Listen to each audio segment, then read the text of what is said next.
Alors nous, justement, on va présenter le réemploi d'un bâtiment entier. Du coup, ça change un tout petit peu de démarche, mais ça s'inscrit bien sûr dans la même démarche.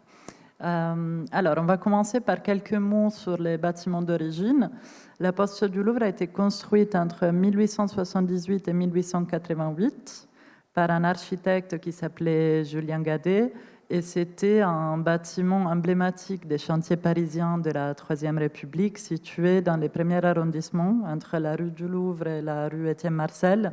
Et il occupait un îlot entier pour environ 30 000 mètres carrés de surface.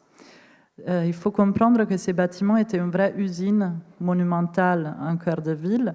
Il avait une double fonction. À gauche, on voit la partie bureau des postes, qui était donc la fonction des représentations de l'État avec l'hôtel des postes, les bureaux des postes et l'accueil du public. Et derrière, sur les autres trois rues, toute la partie vraiment de usine qui était dédiée aux activités postales et notamment au tri du courrier et à sa distribution. Ça, c'est les plans d'époque. Julien Gadet, il a donc dû trouver une réponse à cette dualité et il a conçu un bâtiment qui était constitué d'une façade autoporteuse en pierre de taille, du coup une façade très monumentale, qui s'inscrivait parfaitement dans les Paris haussmanniens. Et à son intérieur, il a conçu une structure métallique très moderne constituée de poutres treillis avec des grandes portées, avec des grands volumes qui étaient vraiment pensés pour les réemplois dans le sens où il avait pensé vraiment à la flexibilité des espaces et à la possibilité que les bâtiments évoluent avec l'évolution des activités postales. On voit ici quelques images d'époque avec les grandes poutres treillis. Comme j'ai dit, c'était vraiment un bâtiment moderne avec beaucoup d'éclairage, un système de ventilation naturelle. Les grands volumes, ils servaient aussi à ça et aussi à cette idée d'avoir des grands plateaux transformables qui puissent vraiment évoluer avec l'activité postale. Le concours a été lancé par Postimo, c'est la filière immobilière de la Poste, qui est restée d'ailleurs à 100% propriétaire du bâtiment. Il a été gagné par Dominique Perrault en 2012. Et disons, les enjeux du projet de rénovation étaient vraiment de réintroduire ces bâtiments dans son quartier, du coup d'utiliser, de valoriser les patrimoines qui étaient déjà là, on va dire d'exploiter les patrimoines existants, tout en intégrant un programme mixte voulu par les maîtres d'ouvrage. Le bâtiment, c'était un bâtiment fortement monofonction, fortement introverti, et il a été transformé en volume accueillant une mixité d'usage. Alors, là, on voit en haut à gauche une coupe qui montre les différentes modifications qui étaient intervenues sur les bâtiments. Il faut imaginer qu'il avait déjà plus d'un siècle de vie quand nous, on est intervenu dessus. En rouge, c'était la partie des structures qui dataient de l'époque de Gadet. Et on voit un peu toutes les parties qui avaient été modifiées dans les années 60-70, notamment les deux derniers étages en bleu qui avaient été reconstruits suite à un incendie. Du coup, les projets de notre agence, de Dominique Perrault, le premier objectif était de retrouver ces volumes, d'aller conserver au maximum la structure existante, y compris les planchers constitués de voûtants en briques, et de retravailler uniquement sur la partie qui avait été construite dans les années 70. Toute la charpente métallique et les planchers qui ont été conservés, ils ont conservé leur fonction porteuse. Ici, on voit une image du bâtiment fini, du coup avec la mise en valeur de la charpente, ces grands volumes retrouvés. Dans ces grands volumes retrouvés, il a fallu quand même intégrer un programme très varié. Il y a une dizaine de fonctions différentes qui doivent cohabiter dans un patrimoine existant. Du coup, c'est un peu cette complexité qui fait la richesse du projet. Surtout que Dominique Perrault, il aurait pu, trancher les bâtiments de façon verticale pour retrouver un peu la structure de l'îlot parisien normal, mais il a choisi d'organiser les différentes fonctions par stratification horizontale, ce qui fait que les grands plateaux conçus par Gadet restent des grands plateaux Et ce qui fait que nous avons des fonctions avec 4 vues différentes sur 4 rues différentes. Nous avons donc au rez-de-chaussée des commerces traversants, une salle d'études, une halte garderie, un commissariat de police. Aux étages supérieurs, des grands plateaux de bureaux avec des parties en double hauteur et en simple hauteur. Et au dernier étage, un hôtel de 82 chambres qui donne sur cour et sur rue et qui dispose du coup de 4 rues différentes. Et c'est assez rare. Alors, l'autre élément fondateur du projet était celui de rendre l'îlot perméable. Comme je dis, c'était un bâtiment fortement introverti. Le public, il pouvait accéder uniquement au bureau des postes rue du Louvre. Et ce que nous avons fait, c'était de créer des passages, un peu comme tous les passages qui existent dans les quartiers.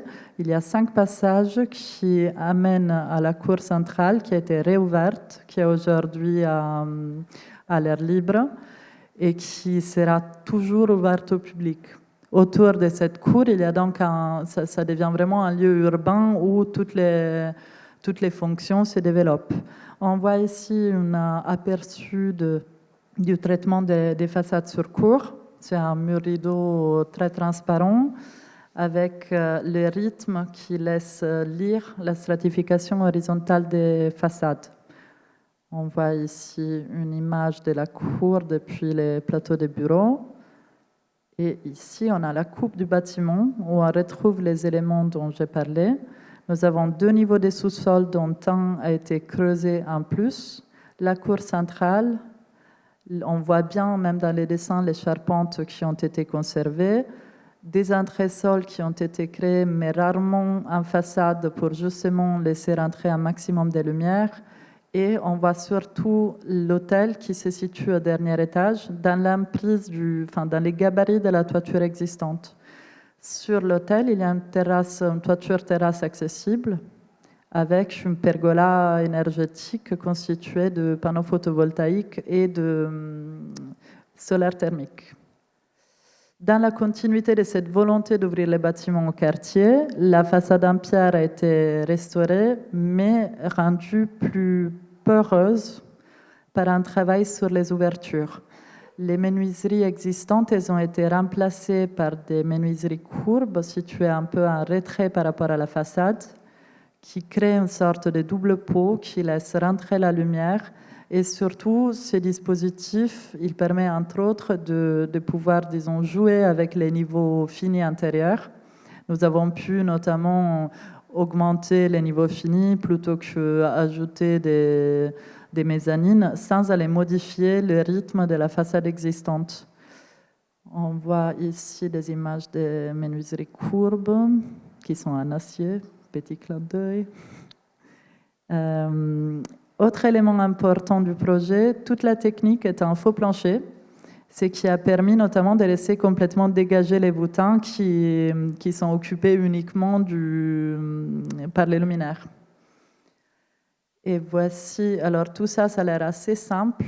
En vrai, il faut justement imaginer que chaque entité, chaque fonction vient avec ses caractéristiques techniques et ses spécificités, autant d'un point de vue de sécurité incendie que de performance à atteindre.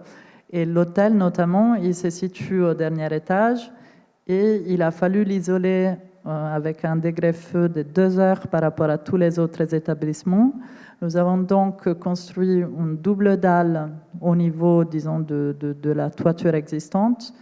Nous avons construit une double dalle avec une structure métallique neuve, autostable, qui traversait tous les planchers existants, ce qui a permis justement d'isoler l'hôtel. C'est comme si l'hôtel flottait sur le reste du bâtiment avec sa stabilité au feu, et surtout ça a permis de ne pas surcharger les planchers et la charpente conservée. Ici, on voit bien l'image, on voit les petites boîtes, c'est les loggias de l'hôtel, et au-dessus, on voit la toiture végétalisée. Voilà, ça c'est la charpente qui est neuve, avec la partie végétalisée.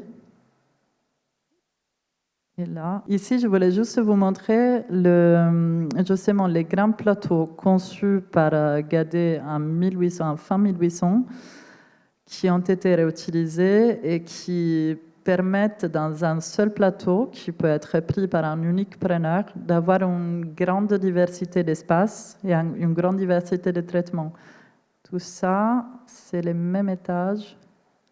Voilà, ici on voit une partie en double hauteur avec une partie en mezzanine, avec les poutres qui sont très présentes et sur lesquelles nous n'avons vraiment rien fait. Elles sont juste traitées en peinture intumescente, mais on ne les a pas touchées. Ici, la partie avec la nouvelle verrière et des cloisons coupe-feu vitrées qui ont permis de garder la transparence des plateaux. Et ici, c'est une partie bureau des postes au rez-de-chaussée qui donne sur la cour. Et voilà, ça c'est quelques petites images sur les disons, micro-chantiers de restauration à l'intérieur du chantier même. Nous avons trouvé des plafonds peints dans les bureaux des postes rue du Louvre, qui étaient cachés par un faux plafond en pierre. Nous avons déposé la pierre, on l'a recoupée et reposée sur les murs, et on a restauré les plafonds peints. Et ensuite, on a fait pareil avec les petites horloges dans les péristyles qu'on a déposées, restaurées et reposées. Et ça, c'était un clocheton qui était vraiment un petit chantier dans les chantiers parce qu'il a été entièrement retravaillé et restauré. Et voilà. Merci. Merci beaucoup. C'est très, très, très, très beau bâtiment. Oui, je crois que vous pouvez tout à fait, vous pouvez applaudir.